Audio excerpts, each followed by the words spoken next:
All right. Well, could do my countdown. 5, 6, 4, 12, 80, 20, 5, 7, 2, 1, live. Wow, we're live. Is there sound and stuff? Oh, 80, 25. I guess so. All right. Yeah, there we are. Okay, now, what I really been thinking about, I want people to be able to know because I think often people forget you don't do your whole life online, and there's certain things that you're going through that you don't want to put up there, and it doesn't really matter whether you're embarrassed or you don't want to bother people or you just think it's private or you think no one will be interested, whatever. It's not going to all be online. I mean, how could you put every aspect of yourself? It would be impossible. Like having a picture that showed every detail of your body, including, the inside. It's like it can't fit on a flat canvas. Your body's 3D. So you can only make a representation. And in the case of these debates, it's all self-selected. Which subjects do we want to talk about? So here's an example. What I've really been thinking about lately. Well, I got this new job I really like. I'm still doing corporation to corporation contracting, basically meaning I have my own business, do business with another company that's a corporation. And in this case, they have the client I'm actually working for. So they take a piece and they have the jobs and they'll find me jobs.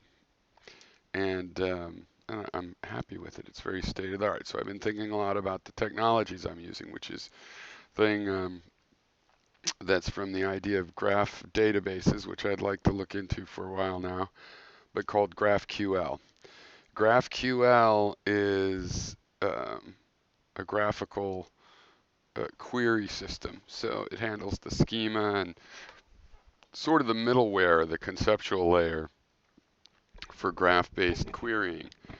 Uh, Now, a graph database, a regular database, a relational database, they've done a lot of study into these, and they are basically based on the idea of a table, like a ledger, right? It's got rows and columns. Very familiar in one reason. Excel is the shape of a relational database. And with these databases, they've done a lot of academic work on how to have a query language that they know will complete, even if it'll take an arbitrary amount of time, and things like this.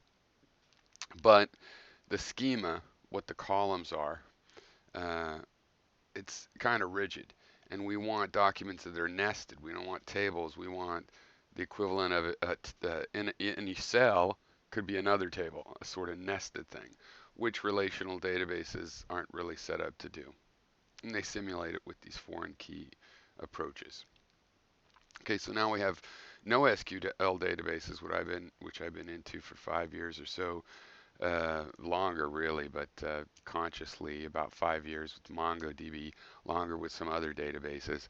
And but MongoDB is like a JSON document. You can store these nested structures in there, and then it's indexed and can make efficient queries. There's no joins. You can have normalized or unnormalized structures in there, and it's sort of more, you know, uh, not convenient. Um, it is more convenient. It's better for like an application cache kind of situation, right? But the documents are just all individual documents. And you can create a foreign key system or you can embed the document as a nested document either way. Okay. And I basically always have some sort of a foreign key and then a document composition thing which would chain the uh, the query. Well, graph databases are kind of like that. So you have an arbitrary document, and some of those, but it's stored like a graph. Now, graph theory is a great thing. Basically, this is how I think of computer science: is information flowing through a graph. Now, so a graph, technically, graph theory started kind of along with topology at the time of Euler. There's a lot of history to it, but Euler did some fundamental work. So it's funny because basically you have these nodes and links. The lines link to nodes, and so you have nodes and links. That's it. That's all there is in graphs is a node and a link. Um, Now, because it's related to topology, the nodes are called vertices, right? Because this is a bunch of connected points, right? The nodes are points, which makes them a vertices, and then the links are called edges. I always found that confusing. So it's links and edges, but it could be nodes and edges, or no, it's vertices and edges, but it could be nodes and edges, which it is in GraphQL. It could also be nodes and connections, or nodes and links, or nodes and relationships. And to me, this is really tied to most of my thinking. I decompose things into this. I always sketch things out on a piece of paper, and you make a graph to try to represent it. And it's very powerful, and it can be enlightening, give you some insight on something to try to graph it just by taking all the things ontologically, the nodes that are in a thing, and then trace out all the relationships, right? So you end up, though there's just these two kinds of things, you end up with different kinds of nodes, which in the computer sense, these are different kinds of data, like um, you know, um, the video post, or a user. Maybe this object is a user, and this object is a video post, and this object is a video post, and this relationship is, I don't know what it is. So in a graph database, the data is stored like this. So the foreign key relationship is sort of you don't have to track it yourself. It's not a foreign key. Basically, you go make a query on this node, and then you'd go over its edges. Look at this guy has 3 edges to other nodes, right? So that's 3 relationships. So you'd be able to query over those. So when you queried 4, it would also go out and get these, and then in a way, if you queried this, you might naively get the whole database because there's relationships between everything. But usually you would not design your database so the whole database is returned. But also the way the query language works is you just ask for fragments. So the person asking might ask for all of these properties down to here, but not all of the properties of 3, just 1 or 2. And they'd show up nested, and then you get a document 6 that has a subdocument that's the 4. And so I've been thinking a lot about this. And I'm also using Relay, which automatically ties these querying fragments to the database structure on the back end. And there's no, it's a relational database on the very back end, but the GraphQL allows you to receive these um, graph queries that you can then turn into, you can populate you can respond to the query um, by building an object that you return, making relational SQL queries to the back end. That's all this stuff. Oh, gross. Throw that out. Okay. Let's see. So I've been thinking about that a lot. And this thing is, so it's JavaScript, and there's Node on the back end, and then this React and Graph Relay. Graph the QL is on the back end. Relay is a graph client on the front end for rendering. So and he uses this thing called Babel, which implements future versions of JavaScript that aren't supported in Node or in browsers yet, and then it compiles up the futuristic JavaScript, the ECMAScript, which is some fancy. It's getting crazy, the syntax and stuff, but it's a very powerful language. Um, Ironically, I wouldn't have guessed that was going to happen. And so there's a lot of stuff like that because JavaScript, I've been thinking about all this stuff and how best to use these. Like you got arrow functions, you got the bind, you got new APIs, you can do Flexbox layout in CSS now, and I got to try to understand that better. Um, you got properties and generators, and you got these arrow functions. They use them a lot, and it's like, oh, I never really appreciated it.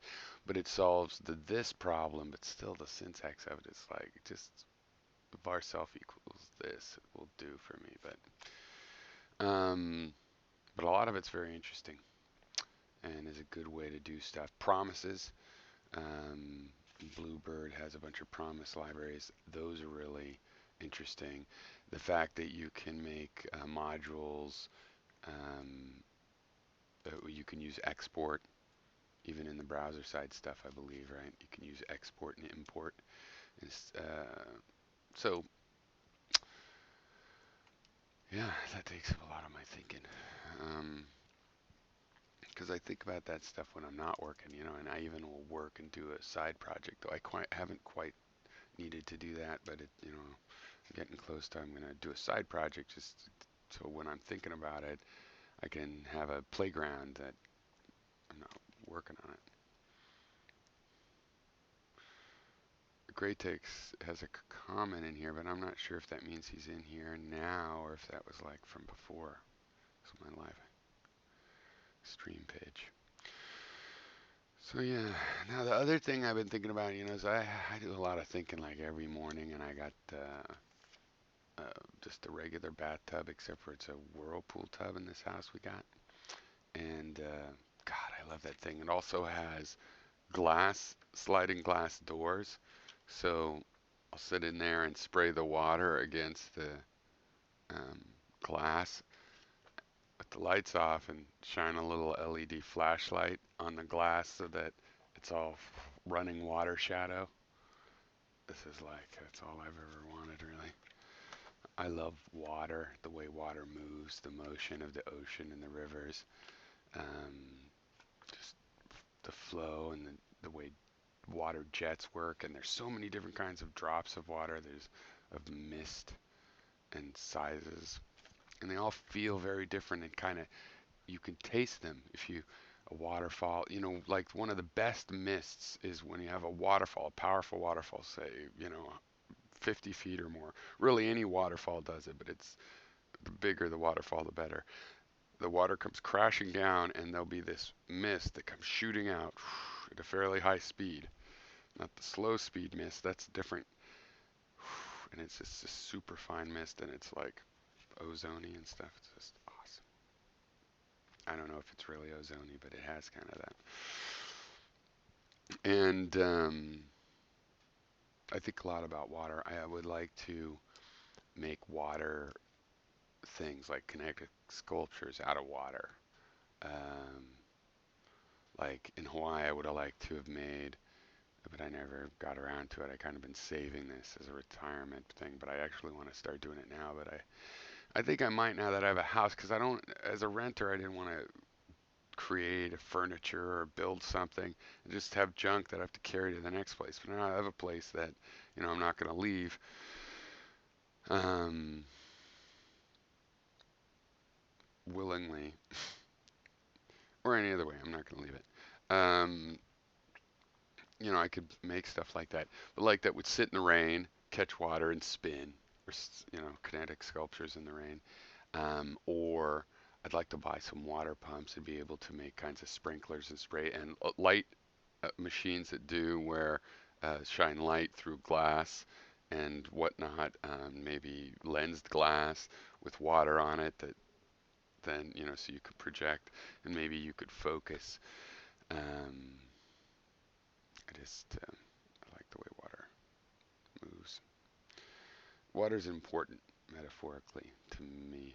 I think a lot about it. So you see, I don't really have a lot of room left over for all this other stuff. I'm just trying. I would love if people want to talk about the subjects I like talking about for reals. But I like the subjects we talk about. They just seem kind of like, simple. Like I don't understand why it seems there's so much need to figure it out. It seems like figurable, outable. Like fluid dynamics, that's complicated. There's a lot of things to figure out in fluid dynamics. I mean, the swirl, it's like, for example, rivers go downhill, and that's how you think about it. But I spent a lot of time on rivers, and when I was a kid and as an adult, and I'll stare at the water. I'll try to put rocks and change how the water can go. But in a natural river, unchanged, there's a lot of little currents that are going upstream in there. I'm sure underwater there's even more, but I mean, you could find them on the side. There's current that's flowing upstream. So that's a metaphor for life, I think, right there. I also like canoeing, just really like canoeing. And my little boat, which I pulled in now, that was great. Um, I turn off the motor. I like rowing. Sometimes I could go really shallow places with the oars, and so many cool places on the side of a lake, like uh, you know the little reed pads or lily pad. I I've gone through some lily pads kind of on accident, and I feel always guilty about that. On the other hand, I don't feel bad if I go row into reeds and they have to bend away for me, and there's bugs in there and stuff. Um, uh, so I don't know what the difference is there. I don't know. It seems like you hurt the lily pad. But on the other hand, when you come out the other side of a lily pads, even though you've used oars and stuff, you don't really see many damaged lily pads. You can kind of see a little crease where you went through. But I just feel like that's hurting the lily pads, and I always try to avoid that. But when you're rowing backwards. One time I went through one that wasn't that thick, so I hadn't seen it, but one night before I rowed over there. And on the other hand, the reeds, you just row right into them. They seem like, "Oh, we could take it. Hey, how you doing?" And they kind of hug you. But I don't do that either much either. But I just kind of peeked in because I thought, well, it feels okay, but like I'm telling you, it probably isn't. So but I've scooted into some and I try to be really careful. But I'm not doing that either. I don't want to hurt those things. Um, but yeah, so that's a funny thing is that I don't go in either one of them. Um, I one time needed to take a shortcut, or thought I wanted to take it. I mean, a shortcut was on the table. Should I take it? And I decided to, and I went through, and I felt really bad because I thought, well, even though it seems like those reeds could handle me, and I liked it in there, I'm not sure. So, I'm not going to do that again just because I don't know how resilient they are or not. That's the thing about nature. It's like I don't like it when people are like, "Oh, you can't touch nature. Don't touch that. Don't pick up a pine cone or whatever." It's true you got to know, and if you know nothing about nature, but some things are resilient. Some things you can do. It's like you can eat the blackberries, and the blackberry bush is going to do fine. You know, you shouldn't. You could break off a dead branch. Um, that's okay. But if you pick every last flower, then that flower patch is dead. So don't do that. Pick one or two out of a dozen. So that's some of the stuff I think about lately. I think about my daughter a lot. Um,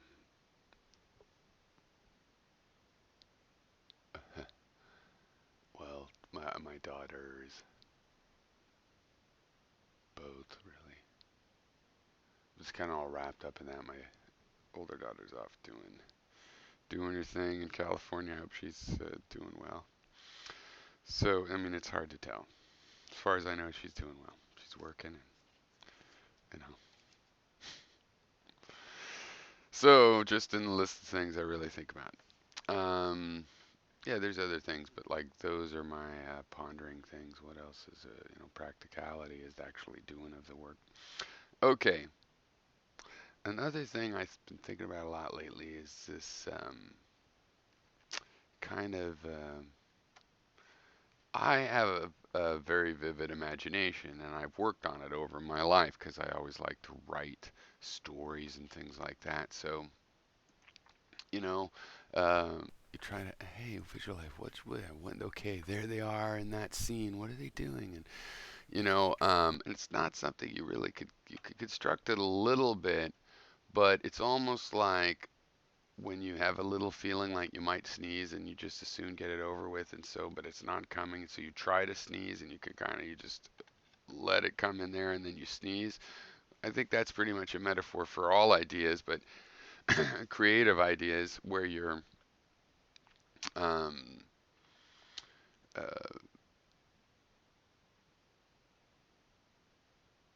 where you're trying to create a painting, but you sort of have to let it come, right? So, for example, about a week before my daughter died, um, I was, meditating, my style of meditating, where you calm down, you try. There's all these, your eyes will be flicking, your breath isn't regular, and you got this kind of static and things you've seen on the TV, images, video games you just played recently.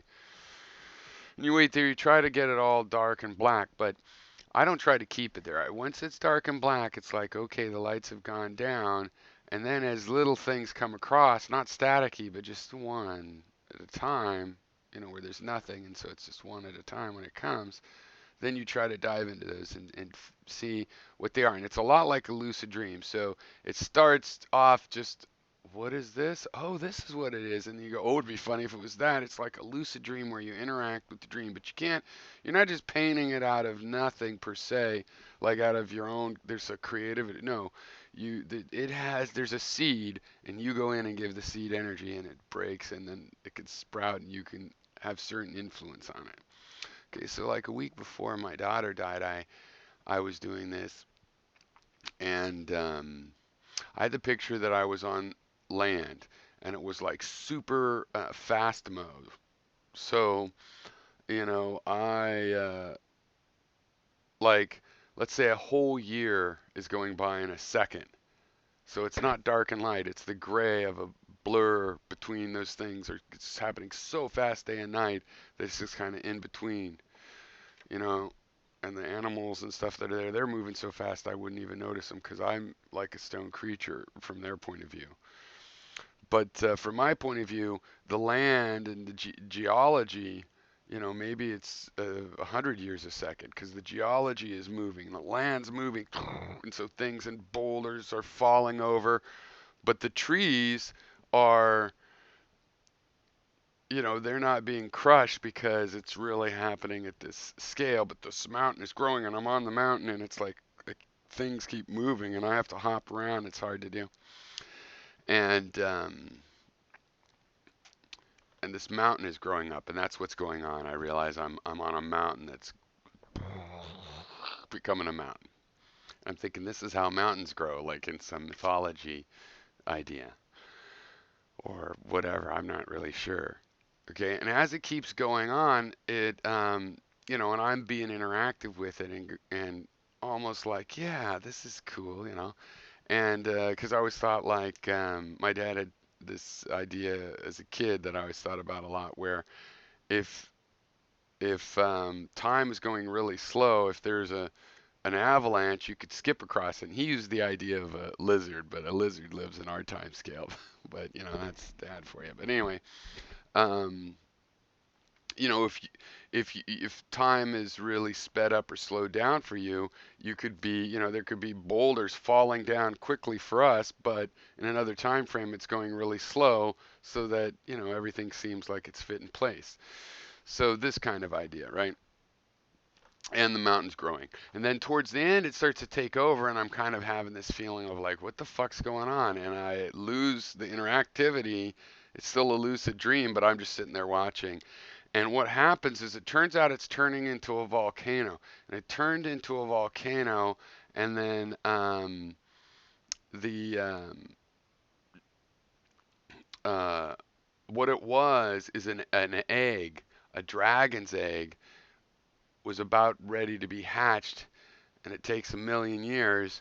And when it's getting close, it starts to push towards the surface, and it pushes all the ground around it, because what's pushing it to the surface is the lava, and it's hot, and it's melting and connecting to the magma and creating this volcano. And then when the volcano bursts out for the first time, pow, the egg goes flying, lands on the side of the volcano and flows down with the lava and is serotinously fertilized at the final stage of fertilization, and then that's how dragons are born. And I thought, well, that's a cool story. Maybe I should write a story about dragons. I like that mythology. And I thought a lot of stuff of it about it, like when the dragons want to lay their eggs, they go to volcanoes and they could swim down in the lava. It's down into the deep things, and then they dig out and they lay their eggs in old lava caves. And so when those lava caves fill with lava again, and so they lay eggs that wait millions of years, and that's why you don't have dragons all the time. It's just when there's an eruption. So I thought that that'd be pretty good.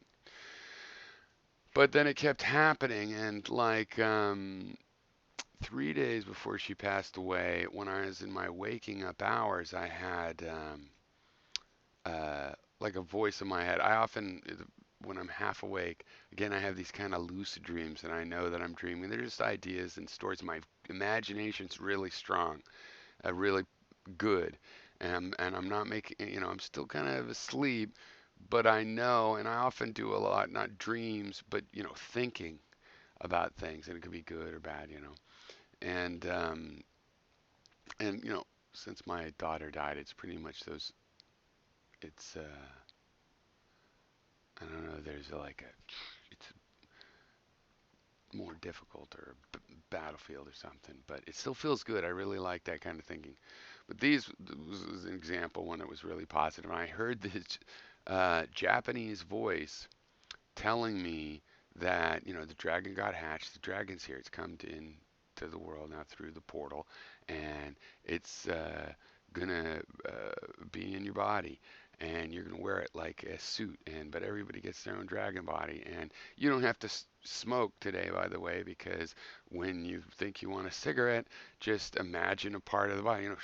Stretch your shoulder, but don't feel that human shoulder body. You visualize, feel the one with the dragon feathers. Because that was the other thing, because I had been thinking of dragons like European dragons when I had the whole dragon egg thing and thought that they were.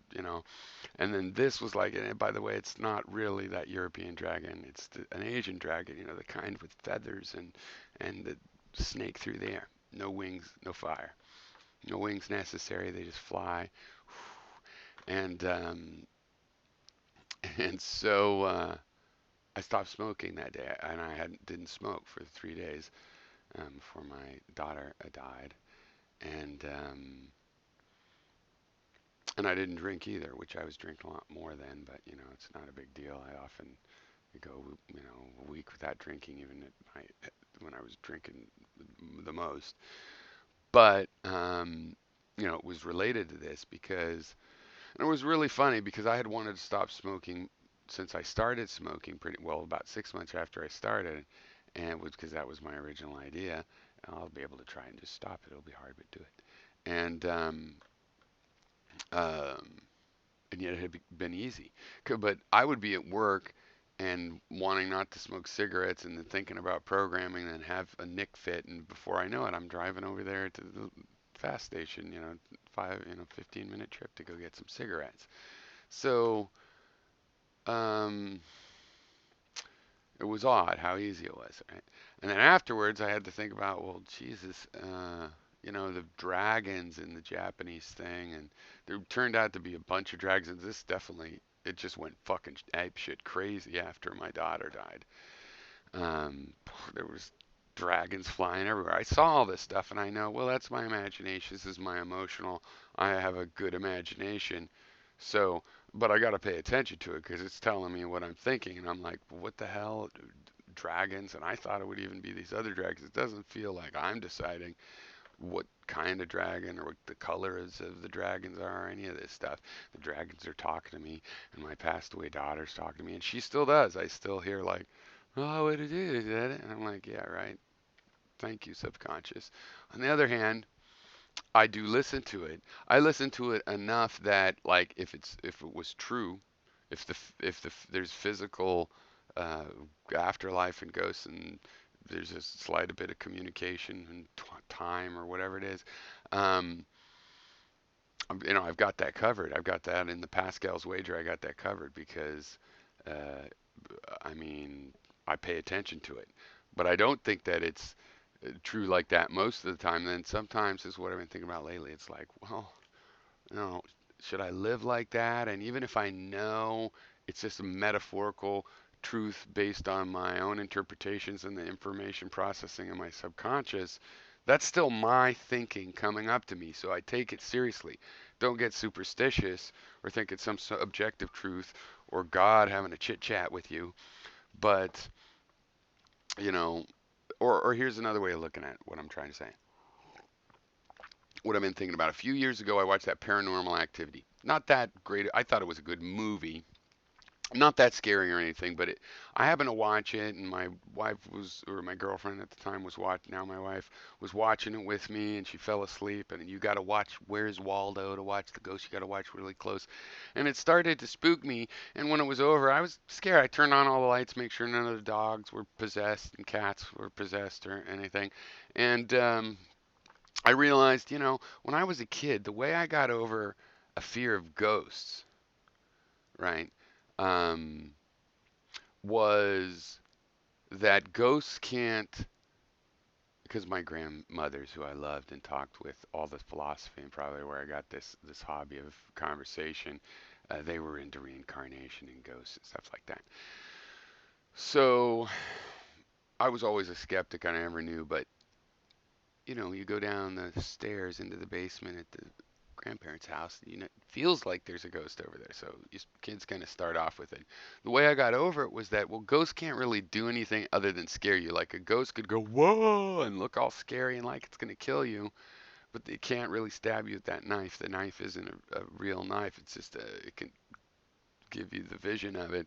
So you could run away and fall off a cliff and a ghost can kill you that way. But, ghosts can drive you to kill yourself, maybe, for things like that. So if you just don't let it do that, if you just don't let sticks and stones and scary looks make you run off a cliff, then they can't do anything to you. And so my 10-year-old self that came to this conclusion, um, and earlier on in my life, I had just in my head made friends with the monster under my bed because I'm like, he could just come up here when I'm asleep, and then I had a good relationship with the monster under my bed. And then at older, that's the kind of thing I'm saying, well, obviously that's just psychology. Um, but it's good to go ahead and go through the motions of that psychology. But with this paranormal activity, and it's embarrassing I state the actual movie so you can see how silly that this is, but it sparked this revelation. I'd realized that the 10-year-old kid had never actually stopped believing in ghosts. He just stopped being scared of them, which is a different thing. So I've been thinking about that. And should I just admit to myself that I do believe in them? And, the thing is, I could believe in spirits, but I'm the kind of person that if there was spirits, then you could detect them. We might not have invented the machine. Maybe they're made of dark matter and we just don't have the machine that can detect them yet. They would be detectable. They have to be physical. They're interacting with my brain, and they're interacting. If they were external and they were interacting, then they'll be physical. Doesn't mean they couldn't exist. They don't have to be metaphysical to exist. They have to be physical. And I don't really see any evidence that that's going to turn out to be the case. Some H.P. Lovecraftian kind of overlapped world of dark matter ghosts or spirits or something. It doesn't seem likely to me. But emotionally, I find my brain has always reacted to the world that way. And I figured that, well, this is the human tendency to think of everything as a human being for the simple reason that we can have a complex idea of a person's personality, their emotional state, their ups and downs, the whole biorhythm, just complicated, right? So if we think of the ocean as a person, we're able to think of a very complicated, it's like a kind of mathematics, how people think of the personality types and the subtypes and what relationships with other people mean. When I killed my kid, what's that mean about their relationship? We have all of these systems in, and so if we think of our emotions as ghosts, then we're able to do a higher level of mathematics. But we're deluding ourselves because it's really just that feeling that you think is a as an is an essence, a being. It's really just an emotion you projected, wrapped it up in a character in your mind, and now you think the house is haunted.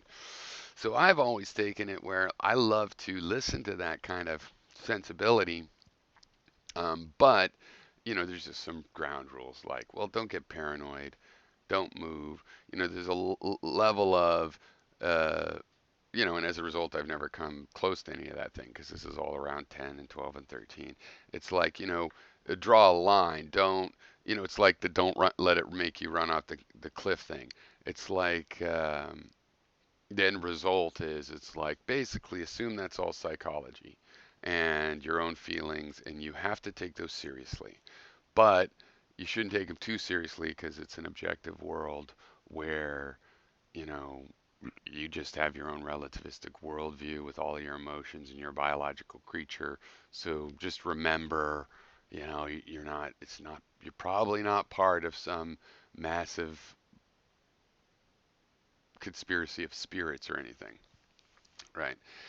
Now, the fact that I've even considered these things is why I've also always wondered if it wasn't, that I am somehow, does everybody hear and have all this kind of visions? Now, I've tried to be creative my whole life writing stories and poems, so um, I think everybody has voices in their head. You can hear your mother, she's passed away, but she says things to you. Hey, don't do that. Brush your teeth or whatever. Or like schizophrenics might just be the people whose voices are fucking assholes to them. And so it becomes a thing that affects their function. And because they have naggy assholes that can read their minds and are in there. And if those got people were like, "Hey, good going, nice job," maybe those people, even if those people got like, maybe they'd be narcissistic because these voices are always like, "You're better than everybody else," but they wouldn't be diagnosed with voices because they have no reason to report them. And if you tell people, oh, I was looking out at the ocean and it was like I heard my mother's voice saying, um, this is the good part of life. She used to always say that. So nobody would think you're crazy, right? So it depends what the voices are saying, or it's related to like what I always said, the Son of Sam principle is like, if your dog tells you to kill people, that's okay. Just don't do it. So that's been my attitude. So like, I'll listen to my crazy ideas, but I just don't do it. I mean, I mentioned the other day that I've been really pessimistic the last couple years in the morning when I'm thinking it's kind of a, I didn't say pessimistic, but this is what I'm going to add. Yeah. And it's like, so I'll wake up and I'll be kind of like, ugh. And I'll find myself thinking, I hate people and things. And then I think, but it's not like I'm thinking that. I hear a voice, it's kind of like my voice saying, I don't like people and things. And I'm like, I like people and things. Because when I must have been around 8 or 9. I was walking through my grandparents' town where I spent a lot of time in the summer. Camera's over there. I should look at it. That's also where I am. So just staring up. Uh, and I remember as if there was a panel of old people sitting at a table up here in my head somewhere, and they were talking about me, and they were kind of making commentary, and it wasn't all positive. They were just chit chatting about me in a way that was like, what? And I thought, isn't that funny? And I heard that voice, and I remember thinking, these voices, and I remember thinking, isn't that funny if there's really people watching? Maybe I was older than that. Maybe I was 11. No, I don't know which side of it was on. Um, isn't that funny? Is there really these people watching down on me? And I remember thinking that it doesn't really matter, sort of like the ghost thing. Like, I don't have to decide whether there's really these spirits watching me from my brain space because they're just like everybody else. Um, they all have different opinions, and it's up to me. I don't know. I always thought that. Well, see, I was from this divorced family, and my grandparents had divorced, and this is the late '60s, so they were like the early adopters of this. So I had this fractured family. So I'd go and holidays, and everybody was so different. I quickly learned my whole life that, there's these different cultures of deep families. Oh, never drink straight that way with your right hand or left hand, and don't do this. Oh, that's okay. And what? We don't do that. And and when you break the local cultural rules, even the silly arbitrary ones, people are like, oh, you don't. How do you not know this? Like they don't know the rest of the world has different ones. So that was an education to me, so that when there was the idea that my own thoughts were watching on me and going to do that kind of thing, I was like, whatever. And hey, tell me what you're thinking. And so it was never much of an issue. And but like I say, I still have like voices and visions and pictures and stuff that always is coming. Aren't we all? Isn't that the stream of consciousness? Some of the feelings. I think I have always trying to be creative. I always try to look at those and make them brighter and feed that seed. So I think that's the only difference. But then again, I don't know. And I've always wondered if it's just like, well, maybe other people's brains isn't like this, and I am undiagnosed because I balanced it out enough to appear, functional, meaning I've always made a living for myself, and that's it. That's all it means. So I've been thinking a lot about that. What should be my attitude towards this constant flow of this kind of information? And,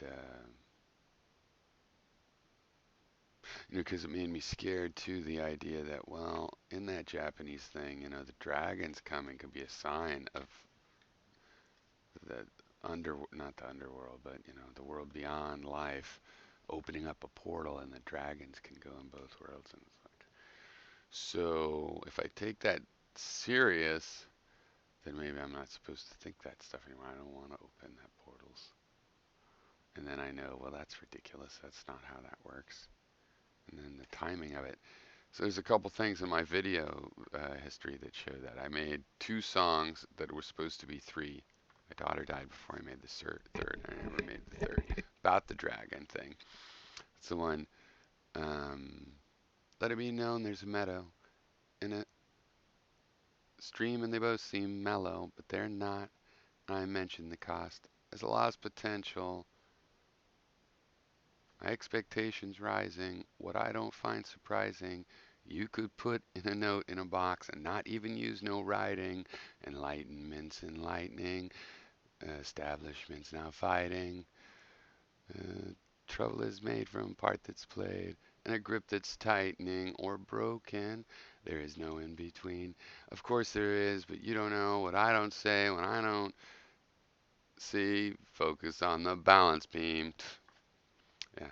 And then the other one is so grows a mountain from an egg laid 1,000,000 years ago. That's about that vision. And then um, I also had Pyrrhosode nicotine-free morning, where I just woke up at like 6 in the morning, and it was after a couple days of like, I don't need cigarettes. Why? Because I'm just picturing myself with a Miyazaki dragon spirit body costume, like a Native American with a deer costume around the fire. I'm doing that with my imaginary dragon costume, what it's like to have feathers, dragon feathers. I'm pretty sure they're feathered. That's how I always pictured it. It looks like that in the Miyazaki. So it was pretty significant at the time. It's not one of those things like later on you just remember whatever you were doing there and then you pump it up and make that seem like it was more. No, it was significant. It's one reason I like making videos, because sometimes, I mean, you guys might not know what's going on at the time or how it relates to everything else in my life at the time that wasn't in the video, of course, but I can see these old videos and it reminds me of that frame of mind. It puts me in touch with the continuity. I spent a lot of time of trying to be continuity. One of the cool things Nietzsche said is you should picture yourself not just as your own generation, but as every person back in time, your parents, You should picture yourself as that whole creature. Like those are your roots. Back in time still exists, and back there your roots, excuse me, your roots are still connected, right? You are. So that's why often I'll say like I came across the ocean on the Mayflower. On the other hand, just like a little percent of my um, ancestors did that. Like I have one of my ancestors, um, William Brewster, I think it is, that came across on the Mayflower out of I don't even many many many. So I'm way more immigrant. Well, I also have other people that weren't immigrants, Cherokees and stuff, 16. So, but so that leaves 15, 16ths of more.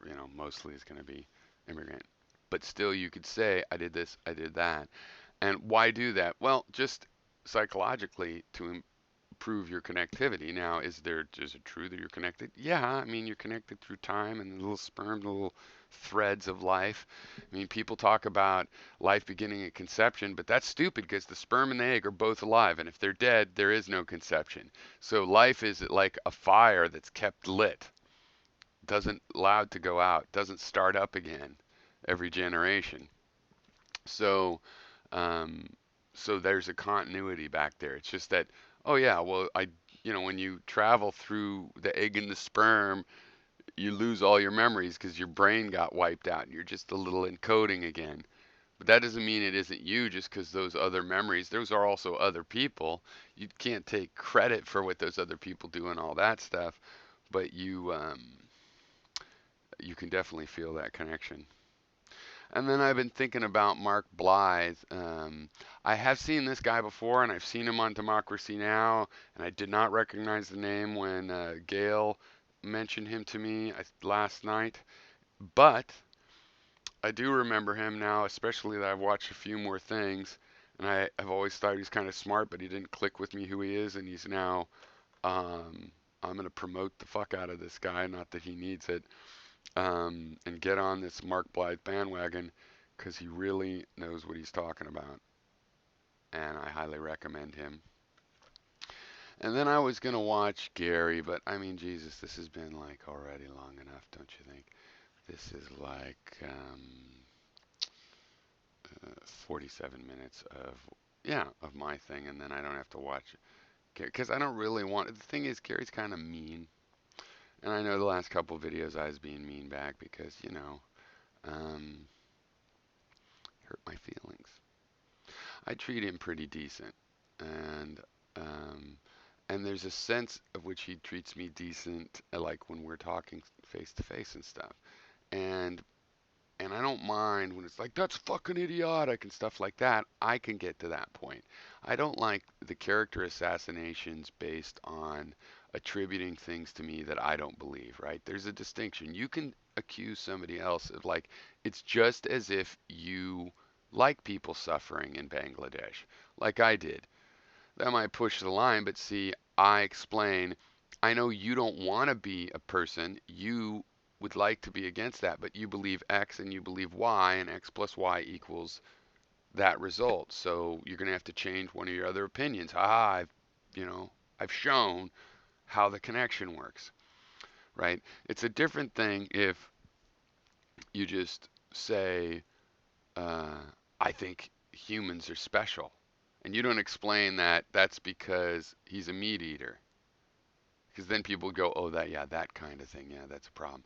That's different than you just saying, like, no, my position is the thing you're deducing from my position, right? You should be more honest than that because I have been with you and, you know, I know I've waited a long time to see if you will ever stop sabotaging conversation, but then again, we don't talk as much as we have in the past. You say over the last couple of years, blah, blah, blah. I haven't been talking to you that much over the last couple of years, except for we've done some hours in Hangouts and one-on-one Hangouts we do really well. I think you should think about, as I have, why that is the case, why those work better. Um, in terms of actually having the conversation. And then in the end, it's perfectly fine that, we disagree. All the audience knows we disagree. great, because if we were just agreeing like most shows are like two people that agree. I'll be color. You be what is it? You be what is it? It's in sportscasting. Play, call, and color. Something like that. All right, so I'll do the Gary thing later if I can even manage it. Hey, Dospook and Barklord. What's up? Are you guys really in there? No, surely not.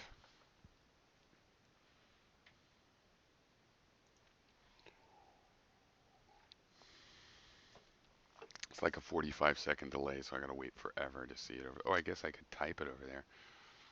I can say, "You guys really there?" Because you're two of my favorite YouTubers, though. I do have some issues with you, Dospook, that I would like you not to evade. But if you're gonna evade them, then that's that's a legal play. But I'm gonna call you on it. I had the impression that you were saying, "Look, if you call people cunts and skirt the edges of various horrible ideas like genocide of all the human race, like Gary does, you could get 10,000 subscribers."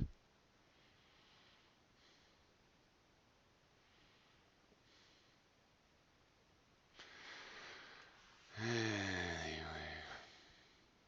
Well, it's just as good I didn't combine the videos as I thought I'd do. It would piss Gary off a little bit, would be a good side of it. But it's just as better that. So this is the kind of thing I've been thinking a lot about the water stuff. Different ways of pointing the shower at the glass, and then of pointing the glass, and then how far the LED flashlight is focuses the light a little bit different, and and then it's a whirlpool tub, so that's going. And I'm gonna build some attachments so I can take out the thing and put a thing in there to make water fountains, and those I'll make so that also some of those go up for the light to shine through. Yeah, I got big plans. This is what I think is really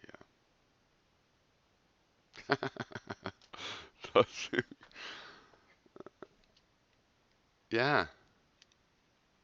Who wants to? Do you want to do one? Das Boot?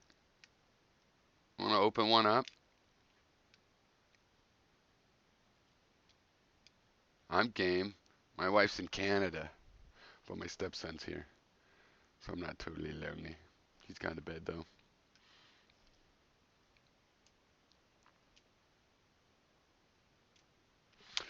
Well, I'm gonna be right back. I wonder what I should do. I'd like to. I would. I would love to talk to you guys. We could do a closed one. Well, we'd open it up, but we don't have to let everybody on. That be careful. Um, I don't know why I put it that way, but I mean, I'd like to have a conversation with that Daspook, Barklord, and Greytex. Greytex was one of the first people I watched doing political and social commentary back when he was a video game, and he had a video game face back then, and I liked that. And I played some of those video games. I got ideas for the video games to play. Um, Good days. Those were good days. And then Dot Spook, I saw you probably a long time before that, but I remember noticing a lot of your arguments, probably the oldest ones, but I could be misremembering. Um, I think Professor Anton in that musical.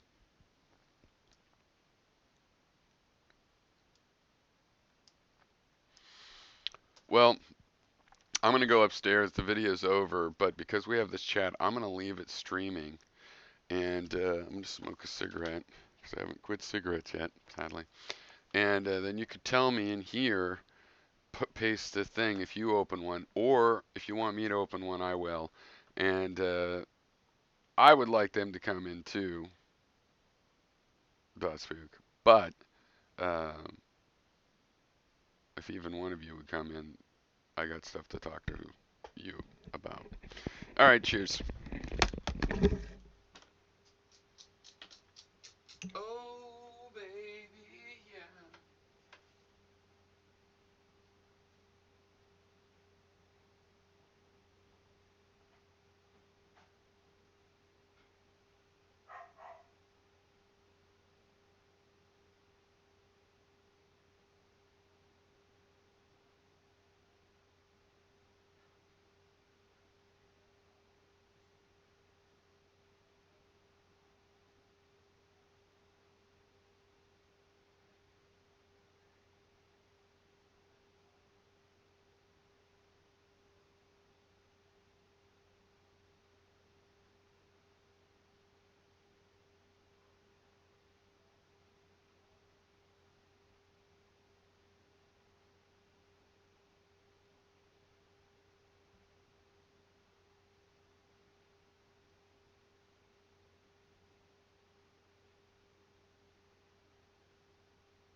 results.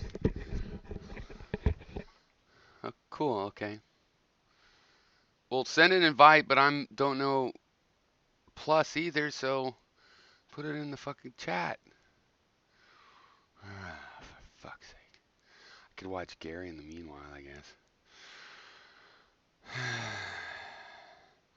Put it in the chat. Okay, if I see something come up, but who knows if it will. I never know how that stuff works. It'll come up over here.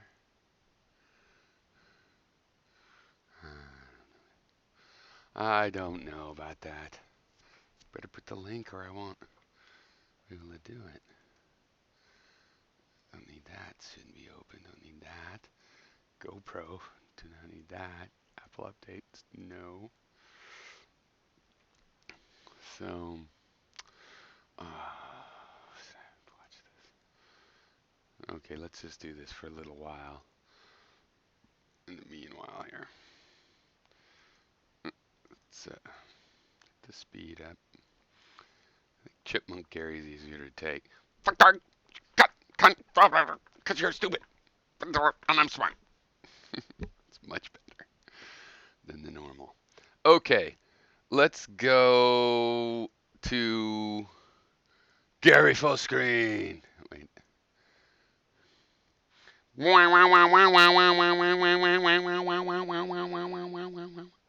I could put myself over it. I could make myself a little tiny or something. Let's see which ones need this. Yeah, I could put that up on the top. Make it real small. I'll be up here. This is great. Oh, it's not gonna fit.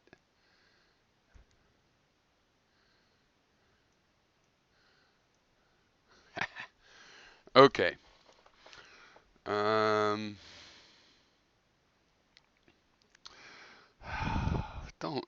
Don't make me sad, Gary.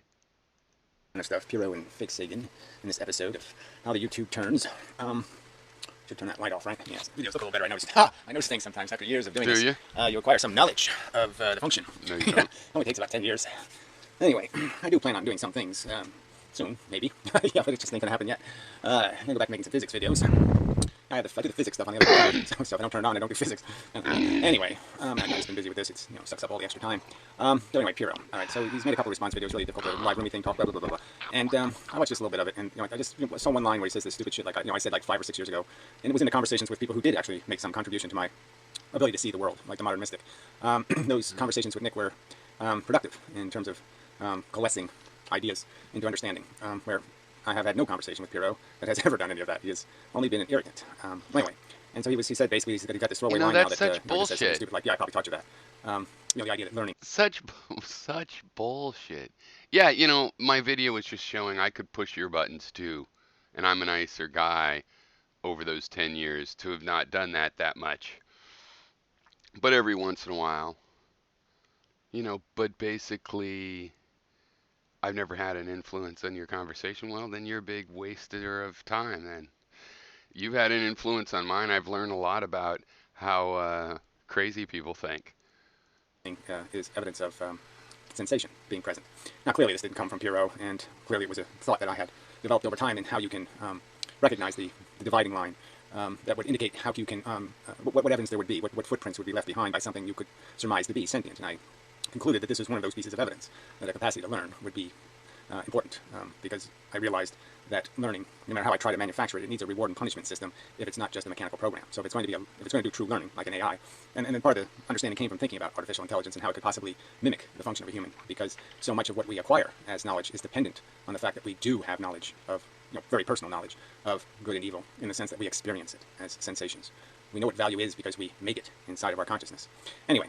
So I just found that so obnoxious. I'm just sick of this. Right. Well, that's something a lot of people, why many of us call it subjective, since we created in our conscious, and we don't think that's nihilism because our consciousness isn't nothing, right? Our consciousness isn't nothing, therefore what it creates isn't nothing. So we aren't nothingists, which is what nihilism is. Nothing to do with. And again, I'll just state for the record, somebody can find some video moment, some moment in all the stick cams and all the live rooms and all the video interactions where Pyrrho ever said anything that you think informed me or enlightened my philosophy. I'll just shake your hand cyberly. See, I think you ought to be saying, like me, that you found out something about how other people that are wrong thought. But you're just going to say, no, you've been totally wasting your time talking to me. Well, fine, but I don't think that's the case. I don't remember who else did you argue with about physics so much that you decided to become a physicist. Maybe I'd offer a reward. What the hell? Right? This ain't gonna happen, right? $100, $200. Because it ain't gonna show up. Pyrrho's been nothing but an irritant. You know this. Really? Am I eligible for that? Something, what kind of a video clip would prove? Well, I mean, there's the original one where you blocked me because you were talking about, well, if one spaceship goes off at light speed in one direction from Earth and the other goes in the other direction, of course, from the one of the ships, the other one would look like it was going twice the speed of light. Nope. And you, like, okay, I misspoke. That would be an example. No, does it have to be deeper? Remind me who else you ever argued with about quantum mechanics and the one slit experiment. Um, I think there were some danglers there that got jumped in on that kind of conversation. A few, you know, quantum Buddhists and whatnot. But really, that was an argument between you and me, and now that's what you want to focus on.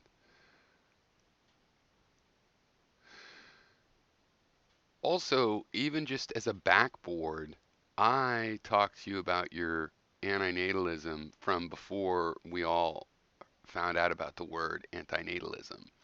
And that is an opportunity for you to talk about that. You're just an unappreciative, um, intentional uh, miscategorizer of people. You say things about me that I don't believe that are in no way fair either. Because if the point is, well, you're not perfect, you have flaws, I admit some of my flaws. But the idea is that, well, you're flawed, you don't agree with me, so therefore you have bad character. That's not really what defines bad character. This constant struggle to get him to accept just the most basic of ideas, and to accept the consequences of those ideas, and he's still evading them all over the place. I mean, he's conceding to, well, it is fucked up that nature's so cruel, and blah blah blah. No, well, yes, this idea of incarcerating animals and tormenting them just for our service is all fucked up, but blah blah blah blah. And like we're somehow going to fix all this stuff, and we're not going to fix it. You're certainly not going to fix nature. And so this is it's a non-starter of an argument. He just wants to keep defending life, and he'll never. I don't think he's answered the direct question, but I don't know. I'm not going to go look through all that slop to find it. I'm done with him. He's Right, that doesn't actually mean I have bad character. Whatever. You think 90% of the people on Earth then have bad character, and I might agree with you, but it'd be a different 90%. it's just been a colossal waste of my fucking time. I feel my conversations with Anaconda have been fruitful, and that's going pretty fucking low to find somebody Well, that's probably because that whole thing about how you've never lost an argument, you know that's not true in my case. lower than that. But in truth, Pyrrho's wasted a hell of a lot more of my time. So, fuck you. Really, I'm done. Anyway, he's never going to make a video about anything that matters, ever. At least I'll never make one coherent. Anyway, just shit talker. All right, so now the fake saying thing, which is just as much of a waste of time. He just won't concede anything, any part of reality either. So I guess I'll do with the start with the Trump thing. Like, I think he's starting to feel like an asshole, and so now he's defending, rationalizing. And so his excuse for voting for Trump is Obama didn't do anything for poor people because Well, this isn't about me. I have to watch this shit. All right. Well, it looks like there's a Das Book hangout. All right. Goodbye, everybody. If there's everybody's out there, I didn't look. There's a number of people out there. If I could, I don't know where it is. Cheers. Oh, should I do this to say goodbye? Cheers. It's me. Oh, you thought it was an Inmendham video because of the icon. Well, that's how it works. All right. Ta ta for now.